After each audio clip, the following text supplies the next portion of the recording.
Hi there. Sitting out here in the field across from St. Agnes, right next to a dead tree. Been driving past it for 3 years thinking, why did this white pine die while the white pine next to it lived? It doesn't make any sense to me. It also brings to mind a scripture passage from the Acts of the Apostles, chapter 5, verse 30, where St. Peter had just been arrested by the Jewish religious leaders and said to them, "The God of our ancestors raised Jesus, though you had him killed by hanging him on a tree." The tree he was hung on was obviously dead. The cross became the means of our salvation. Making the sign of the cross became a statement of our faith in Jesus, and it has deep meaning.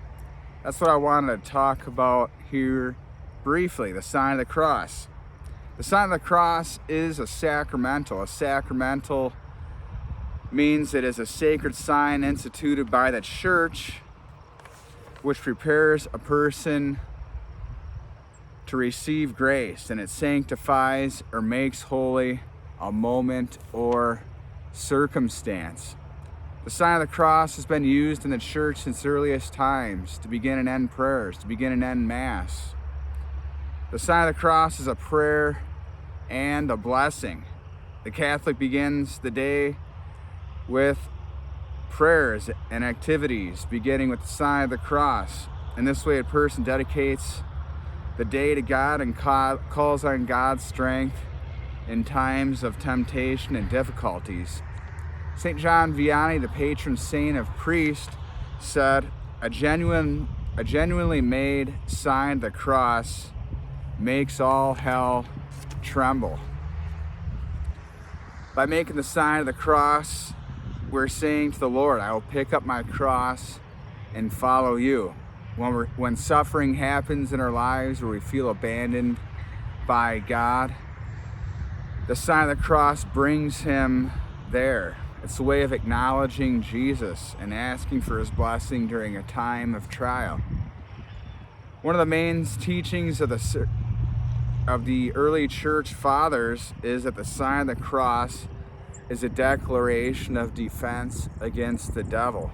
When we make the sign of the cross, we're declaring to the devil, be gone. I belong to Christ. He is my protection. The sign of the cross is a way to put to death self-indulgence, the problems a person can have, stubborn problems we can't get rid of. The church fathers said, if you're angry, full of lust, fearful, emotional, or grappling with fleshly problems, make the sign of the cross when tempted. This will help dispel the problem. An example is if a person is trying to gain control over their anger, the sign of the cross is a way to get rid of anger and trade that for patience, imitating Jesus' practice of virtue. When professional athletes make the sign of the cross during games, it says that everything I do in the name of Christ. Even games can be played in the presence of God. The sign of the cross is a Catholic sacramental that gives us grace. It is a powerful prayer, and we should make the sign of the cross intentionally and prayerfully. Sometimes the smallest things we do in life can be the most powerful.